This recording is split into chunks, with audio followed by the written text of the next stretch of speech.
Let's talk family. Let's talk family about the things that impact us as individual family members, as a whole, as a community family, and as a country family. Let's Talk Family Live. Let's Talk Family is a program brought to you by Family Life Ministries. Family Life Ministries is a counseling organization that primarily offers individual, family, and relationship counseling.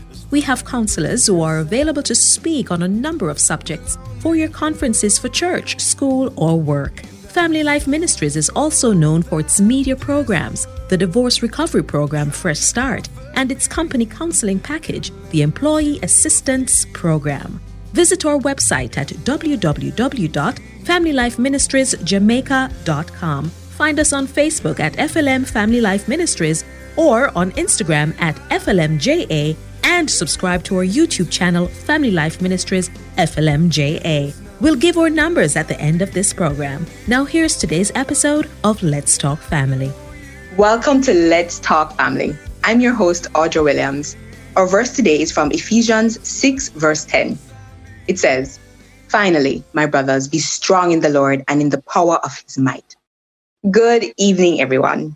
While the majority of persons behind the rostrum are men, unfortunately, in many Christian churches, we're hard-pressed to find them sitting in the pews. How do we fix this? Kacy Garvey, founding executive member of the Love March movement and the Jamaica Coalition for a Healthy Society, has some thoughts on this. Kacy, welcome to Let's Talk Family. Thank you so much for your warm welcome. You're most welcome. So, how do we get the men and even our boys back into church, especially as a part of the general congregation? Well, I'm going to say that we have to look at what we should not do, because there's some things we tend to do. We put a lot of effort into it and we get frustrated by the lack of results. So one of the first things we should not do is try to do women's ministry to men. Oh, yes, there are some very, again, feminized ways of ministering to people, of engaging people. And we do it to women and it works. And you have women flocking the pews every Sunday.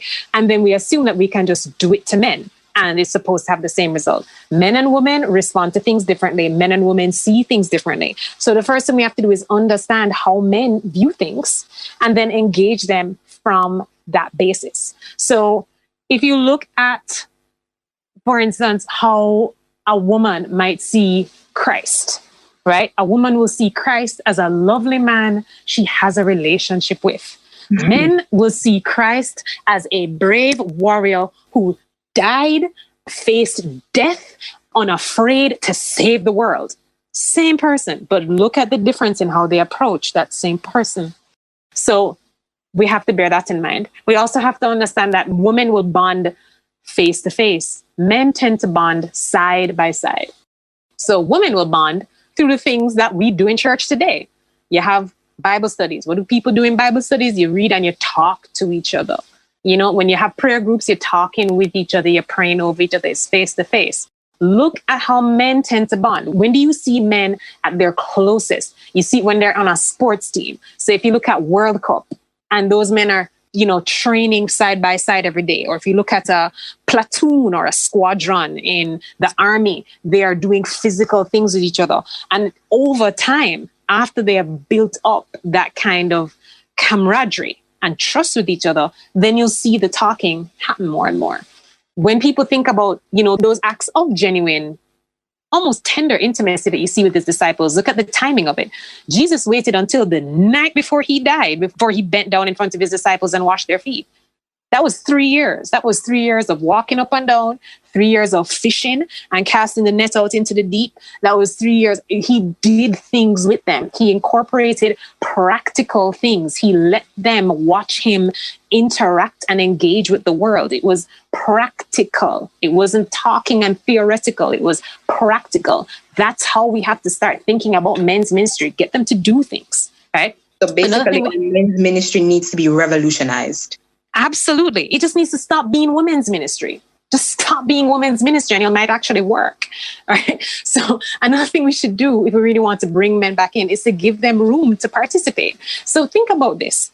Woman to woman now we're talking, Audra. If you heard about a church project and it involved drilling a well, installing some pipes, clearing land, bulldozing things, and building some kind of building right next to the well, how easily would you see yourself blending in with that project? Could you readily see yourself jumping in on that? Does that sound like something you could just get up and do as a woman? No, I think more of being in the kitchen. Exactly. That's what we do to men. When all of our church ministries seem to surround or be based on verbal communication or artistic expression like singing and dancing and speaking the word and holding hands and praying, that's how a lot of men feel. They show up and they don't even see where they fit in.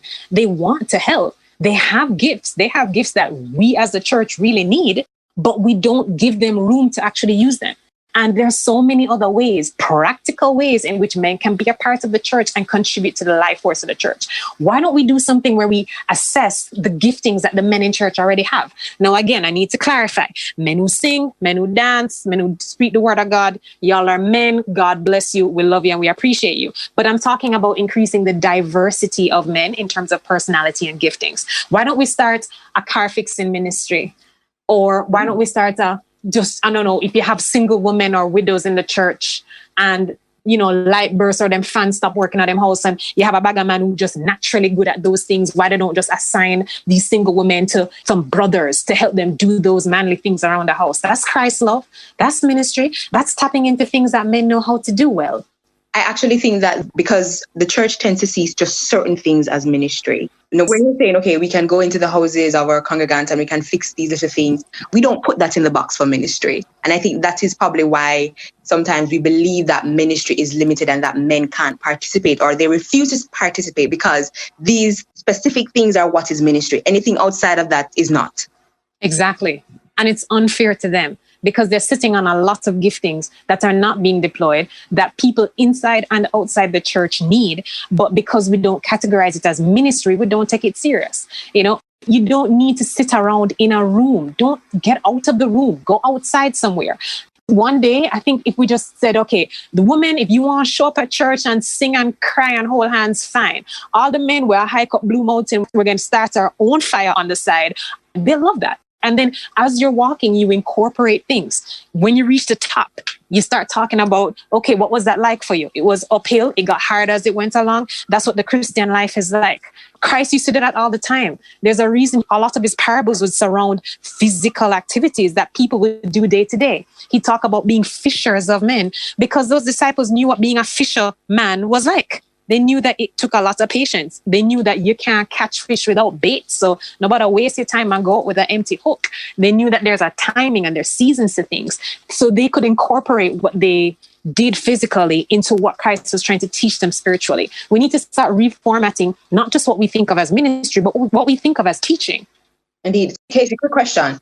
You had mentioned that we know actually that pastors and men who are usually leading the church, they tend to have like a little shield over their eyes because of how women are treating them. And so they tend to want to keep women around them and they may not really realize that they are doing this. How can they remove that quilt from their eyes so that they can see what's happening and try to rectify this? Well, the first thing, as always, we need to pray for our pastors. There's a reason we're constantly told we have to pray for our leaders. So we have to pray for God to speak to them because there are going to be some things that you don't want to hear from a human being. You're going to write it off as them being bad mind, them being disrespectful. And there are just some things that God himself has to tell you because you know that God's perfect. So you can't attribute any sinful motivation to him. So we have to pray, right, for our pastors to hear it and to get it and to obey it. We also have to reassure our pastors that we as the congregants were willing to change because there are pastors who probably want to do it or they see the need for it, but they're thinking about the up-teen church aunties who are going to get vexed if you cut the praise and worship part by half, or you start talking about having Sunday morning on a hillside instead of in the nice AC church with comfortable chairs. They're going to be people that they're not going to like it because we have to also bear in mind that you have to manage your stakeholders, so to speak, right? So both women and men who are in the church today are culpable for the lack of men in church.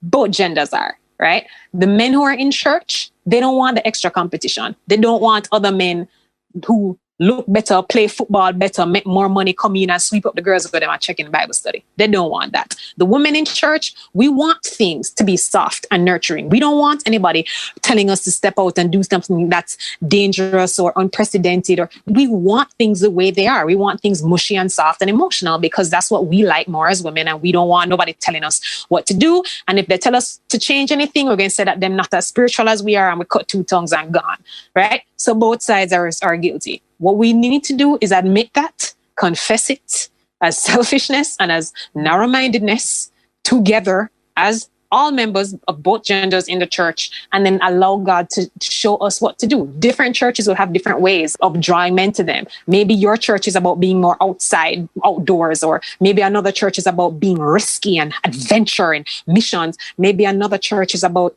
setting up those very practical, down-to-earth ministries like fixing a car, things around the house. Different churches will have different ways of doing it. We need to be open, and we need to be hearing from God, and we need to be actually obeying when God tells us to do things that we're not used to seeing other churches do.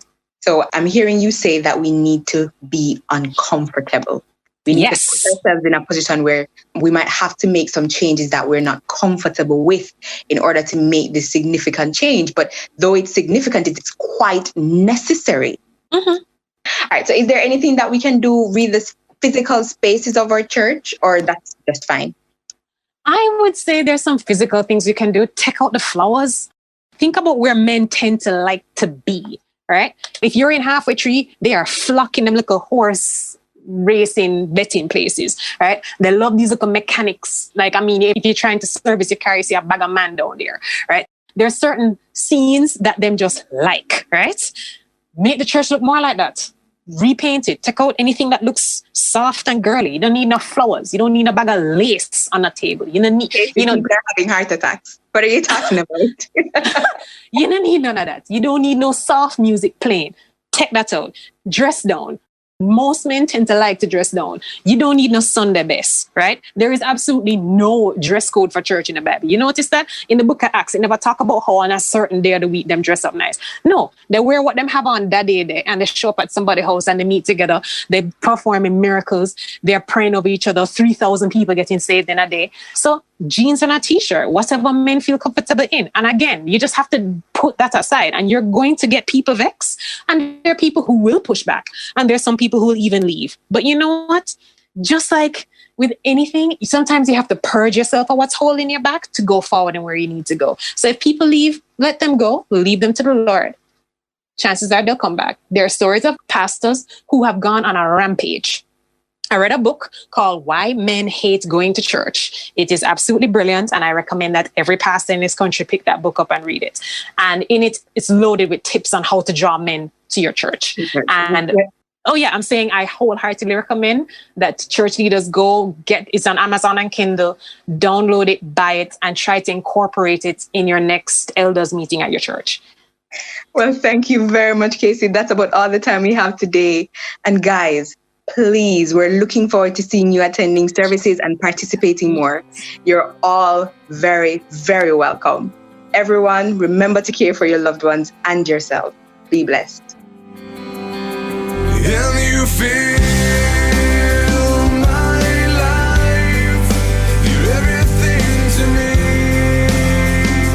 and there's nothing else I need anymore. This was Let's Talk Family, a production of Family Life Ministries. If you or anyone you know would like advice and counseling, call us or head office at 1 Cecilia Avenue at 876-926-8101, 876-929-4360, or 876-920-1034, or center in Portmore at 117 Cecile Avenue at 876-939-7917. This program was produced at the studio of the United Church in Jamaica and the Cayman Islands, located at 12 Carlton Crescent, Kingston 10. Call us at 876-926-6059 for your voiceover and broadcasting needs.